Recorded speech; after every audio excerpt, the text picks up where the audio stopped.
Everyone credits the 1964 Pontiac GTO with inventing the muscle car. Big engine, tight suspension, a badge that actually meant something, priced where ordinary people could reach it. That story is missing 3 years. The 1961 Chevrolet Impala tested that exact formula first. It beat the competition at the drag strip.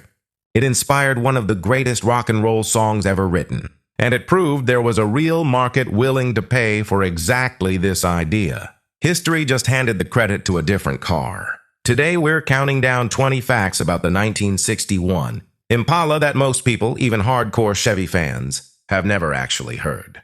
Some of what's coming will make you rethink the entire timeline of American performance history. And at least one of these facts will make you wonder how close Chevrolet came to killing off the single most beautiful design detail the car ever wore, scrapped in a design review before it ever reached a showroom. Stick around, because by the end, you'll know exactly which one of these surprised you the most, and we want to hear it. Let's get into it. Number 20. The fins didn't disappear by accident. They got fought out of existence inside GM. Through the late 1950s, Chevrolet's tail fins had only gotten taller and more chrome-laden with every model year. Then GM's design vice president, Bill Mitchell, decided the whole philosophy was played out. He believed American buyers were finally ready for something closer to European restraint. And he pushed Chevrolet styling chief, Claire McEachin, to strip the fins entirely off the 61 body. Senior executives fought him on it, convinced buyers had come to expect fins and would punish a car that didn't have them. Mitchell and McEachin replaced them with two crisp character lines the design team called the bobtail motif. The gamble paid off completely. The cleaner 61 Impala became one of the most admired full-size designs of the entire decade. Number 19. The most iconic roofline on the car was almost killed in committee. The Sport Coupe's glass. Bubble-top roof pushed the pillars thinner, and the rear window more dramatically curved than anything Chevrolet had ever put into production. Engineers flagged the thin pillars as a structural concern. The curved glass alone was considered a manufacturing risk nobody could guarantee. Several senior designers argued the whole proposal was too radical to survive. It took Bill Mitchell personally stepping in and overruling the room to save it. Sit in one of these today with the sun coming through that wraparound glass, and you're looking at a roofline that existed only because one man refused to let a committee kill it. Number 18. For exactly one model year, Impala buyers could get a body style that has never come back, and decades later, somebody tried to fake one. In 1961 only, Chevrolet added a genuine two-door pillared sedan to the Impala lineup. Not a hardtop, a real car with a B-pillar between the windows, built for buyers who wanted Impala badging without paying for the glamorous sport. Coupe.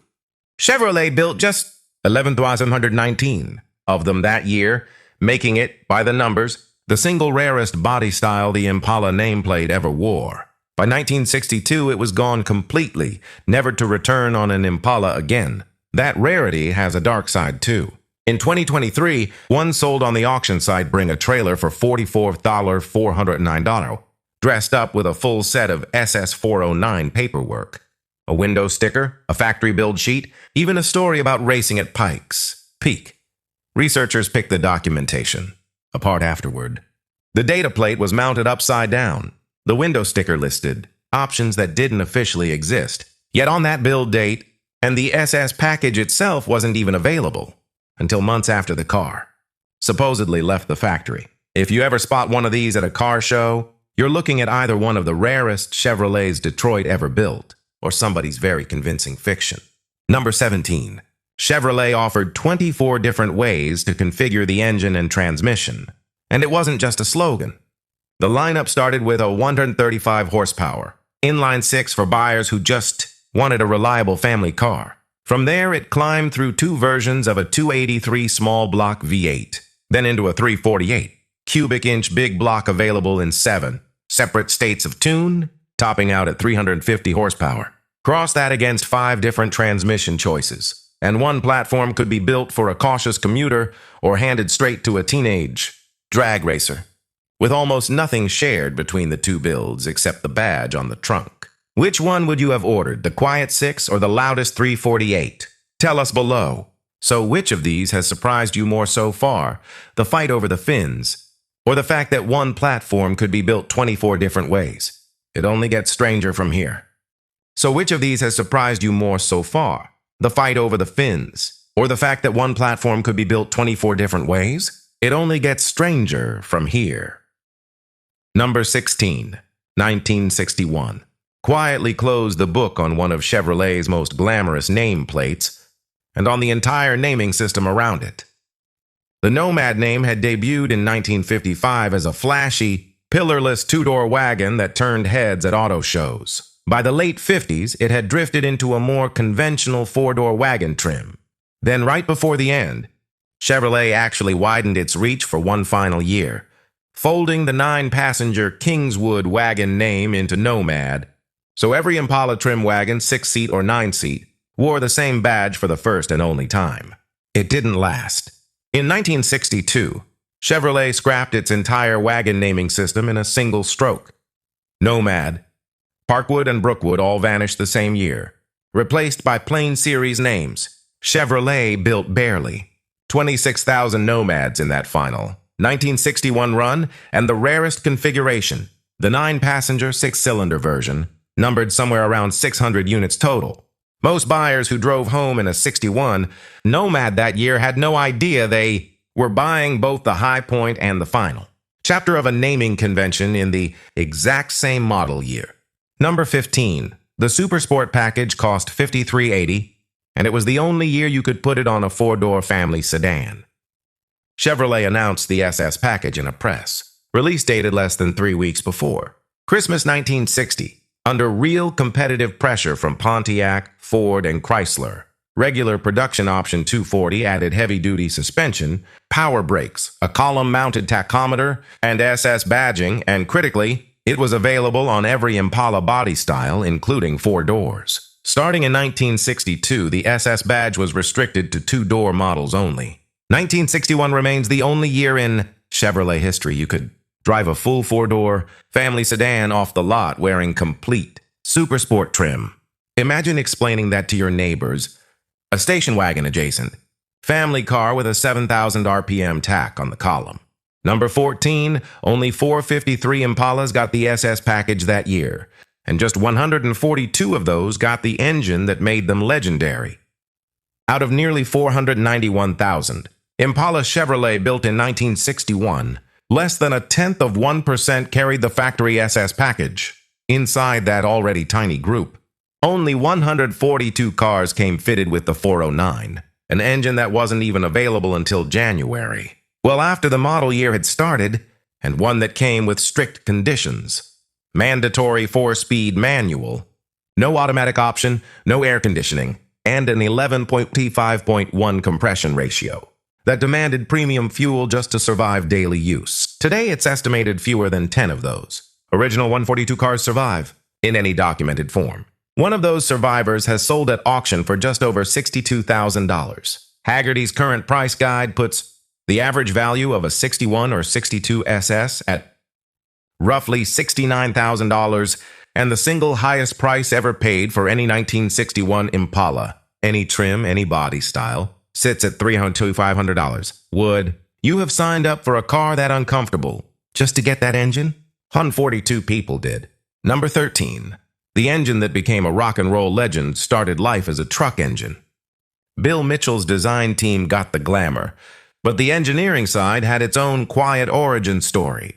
The W-Series big block that eventually became the 409 was originally developed for Chevrolet trucks in the late 1950s, engineered for durability and broad-range torque rather than high-rev horsepower. When Chevrolet needed a bigger engine to answer a rival's new V8, engineers went back to that truck-derived 348 and board, and stroked it into the 409, and engine built to haul freight ended up immortalized on the radio a year later. Take a guess before we go further. Do you think Chevrolet's own engineers knew in 1958 that their truck engine would end up soundtracking a Beach Boys song? They didn't. Keep that in mind for what's coming. Number 12. Chevrolet deliberately published a lower horsepower number than the engine actually made. At launch, the 409 was officially advertised at 360 horsepower with a single 4-barrel carburetor. But independent quarter-mile testing in 1961 produced results a 360 horsepower rating couldn't fully explain, and drag racers noticed immediately. By 1962, Chevrolet openly rated the dual carburetor version at exactly 409 horsepower, 1 horsepower per cubic inch, a number enthusiasts still call mechanical poetry, and the exact figure the Beach Boys would make famous. Number 11, the most famous song ever written. About this engine wasn't actually recorded with this engine. When the Beach Boys released 409 in 1962, the rumbling V8 sound layered under the vocals came from songwriter Gary Usher's own car, which ran the older 348, not the 409 the song was supposedly celebrating. The lyrics, though, were mechanically precise, naming real factory orderable equipment like the 4-speed and Posey traction rear end. After the song became a hit, picture Chevrolet dealers across the country opening letters from teenagers who'd never seen the car in person, asking for that exact combination by name. Word for word off the record, free advertising more effective than anything Detroit could have planned. Number 10, a specially prepared version of this engine won a national drag racing title using hardware no customer could actually buy. February 19, 1961, the Los Angeles County Fairgrounds. Don Nicholson rolls his 409 Impala up to the line at the NHRA Winter Nationals. And underneath that hood sits something no other 409 buyer in America has. Dual 4-barrel carburetors stacked on a high-rise aluminum intake, prepared specially by Chevrolet and never sold to a single retail customer that year. He takes the stock eliminator class. The publicity reverberates through every drag. Strip and Enthusiast magazine in the country for months. It tells the entire racing world something simple. This isn't just a passenger car with a big engine bolted in. It's a legitimate competition weapon wearing family sedan sheet metal. Number 9. Those 3 taillights weren't just styling. They were a rank badge. Chevrolet's 1961 full-size lineup used taillight count to signal hierarchy at a glance. The entry-level Biscayne and mid-range Bel Air both wore 2 lenses per side. Only the Impala wore 3, clustered together on each rear quarter for 6 lamps total across the back of the car. Anyone who knew Chevrolets in 1961 could identify exactly what was behind them in traffic without reading a single badge. A ranking system built entirely out of sheet metal and glass. Next time you're behind a full-size Chevy of this era, count the lights. You'll know exactly what you're looking at. Here's a question worth sitting with. How many design details on cars today are doing that same silent status signaling, and we just don't notice anymore because we're not looking for it? The way people did in 1961? Number 8. This American car was being built and shipped on multiple continents, and it wasn't playing the same role everywhere. Beyond the network of U.S. assembly plants producing nearly 500,000 Impalas that year, right-hand drive versions, were also built at GM's Oshawa facility in Canada and exported to New Zealand, Australia, and South Africa. The Australian cars, assembled on Holden production lines, were notable for being the first American post-war import sold standard with a V8 in that market. But in Australia, this wasn't just another family sedan. A Chevrolet that was priced and marketed as a genuine luxury car, cross-shopped against Jaguar and Mercedes-Benz, and typically bought by company directors and well-off farmers rather than ordinary commuters. The same car most working Americans could reasonably reach for back home was on the other side of the planet. The kind of purchase that took real money to make. Number 7. Even the tachometer's placement on the SS package was a performance decision, not a styling one. Rather than tucking the SS package's 7,000 RPM tachometer into the main instrument cluster, Chevrolet's engineers mounted it directly on the steering column. So a driver pushing the 409 hard could check engine speed with a quick downward glance instead of taking their eyes further off the road. Picture your hand right on that wheel, glancing down without ever losing sight of the road ahead. The sintered metallic brake linings included in the same package served an identical purpose, resisting fade under exactly the kind of hard, repeated braking a driver would encounter running the 409 on a drag strip or a fast public road. Number 6. This engine only exists because Ford forced Chevrolet's hand. Through 1959 and 1960, Chevrolet's existing 348 big block had been competitive with anything Ford could field. Then Ford announced a new 390 cubic inch V8 for 1961, and Chevrolet's product planners realized their engine was about to be outclassed on paper. And in Detroit, cubic inches won showroom arguments before a single car ever reached a drag strip. Engineers bored and stroked the 348 to 409 cubic inches specifically to answer it. On horsepower, Chevrolet technically still lost, 360 to 375, but the 409 won on torque, 409 pound-feet at the crank, a number serious racers understood far better than any advertised horsepower figure. If Ford had never released the 390, there's a real chance the 409 as we know it simply never gets built. Sit with that for a second. The most famous engine in Chevrolet's history exists because of a rival's move. Number 5. 2 letters born on this car went on to sell Chevrolets for the next 6 decades. The Supersport badge wasn't planned as a long-term brand strategy. It was a performance equipment bundle, assembled quickly in response to competitive pressure, announced in a press release less than 3 weeks before. Christmas 1960, nobody at GM fully anticipated how far the name and badge would travel. SS went on to appear on the Chevelle, the Camaro, the Nova, the El Camino, the Monte Carlo, and generations of Corvettes. One of the most recognized performance badges in American retail history, all traced back to a 61 Impala and a rushed year-end announcement. Number 4, that glass bubble top roof forced Chevrolet's suppliers to invent entirely new manufacturing processes. The curved rear glass Bill Mitchell had fought to save wasn't simple bent glass. The degree of curvature, combined with the surface area and the requirement for distortion-free optical clarity, pushed well past what existing forming equipment could reliably produce. Chevrolet's glass suppliers had to engineer new forming and tempering processes specifically to build it at the volume Impala production demanded. A piece of manufacturing collaboration that buyers admiring that roofline never knew existed, and that Chevrolet's own marketing team never thought to mention. Number 3. The base price wasn't an afterthought. It's what funded everything else on this list. At $2,536 to start, the Impala was priced squarely within reach of ordinary working Americans, and that's exactly why Chevrolet could sell nearly 500,000 of them in a single year. In a country with roughly half today's population, the Supersport package, the 409, Dino Don's win at Pomona, all of it sat at the very top of a pyramid whose wide, affordable base was an honest family car. The performance variants got the headlines. The family sedans paid the bills that made those headlines possible. Number 2, the platform underneath. This car would define GM full-size vehicles for 2 decades. The reworked GM B body debuted in its fully modern form for 1961 under Claire McCachan's styling direction, actually 1.5 inches shorter overall than the 1960 model despite keeping the identical 119-inch wheelbase, a packaging feat that improved proportion without sacrificing interior space. That platform went on to underpin full-size Chevrolets, Pontiacs, Oldsmobiles, and Buicks well into the 1970s. Every full-size GM car from the mid-60s onward is a direct descendant of decisions made for this exact model year. One more question before the biggest fact on this list. Knowing everything you just heard, the underrated horsepower, the truck engine origins, the Pomona win prepared with parts the public couldn't buy.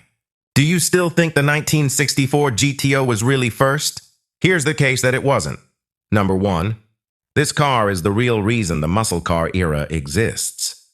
The formula everyone credits to the 1964 Pontiac GTO: take a big platform, drop in the most powerful available engine, add a real performance suspension package, give it a badge that means something, and price it where ordinary Americans can actually reach it, wasn't invented in 1964. It was tested and proven right here, 3 years earlier. Remember Dino Don Nicholson's win at Pomona from Fact 10? That proved this car could race. Remember the Beach Boys song from Fact 11? Built on gear real buyers could actually order? That proved it could sell. And remember those 142 buyers from Fact 14 who walked into a dealership and paid for a stripped-down car with no air conditioning and an engine that demanded premium. Fuel just to survive? That proved there was a real market. Small, but culturally disproportionate, for exactly this idea. Every muscle car that followed owes something to the '61 Impala Supersport. 409. Bonus fact: this car got banned from racing in England, and Chevrolet had nothing to do with it. In 1961, F1 driver Dan Gurney wanted to embarrass the Jaguars that were dominating Britain's saloon car racing scene, so he called in a favor from his friend at Chevrolet, engineer Zora Arcus Duntov, and had a 1961 Impala SS 409 shipped to England. Built mostly to police and taxicab specs straight off the line. At Silverstone's International Trophy meeting that May, Gurney's stock American sedan jumped out front of a grid that included Bruce McLaren, Mike Parks, and eventual winner Graham Hill, leading for most of the race before a wheel broke off with 2 laps to go. When he tried to enter the next Silverstone round that July, officials simply told him the Impala was banned outright. Gurney wrote an angry letter to Autosport afterward, admitting he never fully shook the suspicion that something happened behind the scenes. To keep the Chevrolet off that grid, he sold the car on the spot and walked away. It spent the next 6 decades bouncing between owners in England and Australia, before finally making its way home. It survived a boardroom fight over its own fins. It survived a design committee that nearly killed its most beautiful roofline. It survived being outgunned on paper by Ford. And it survived history crediting a different car 3 years later for the thing it did first. It even survived getting banned from a racetrack in England for the crime of being too fast. From Bill Mitchell overruling his own design room to Claire McEachin's platform quietly underpinning GM cars for the next 20 years. To an engine built for hauling freight that ended up on the radio, the 1961 Impala's real story has almost nothing to do with what most people assume the muscle car era looked like. So now that you've heard all 21, which one surprised you the most? Tell us in the comments. It wasn't the car everyone remembers as the first. It was the one that proved, fact by fact, that the formula would actually work. Before you go, drop a comment with the car you want us to cover next. Whichever comment gets the most likes becomes our next video.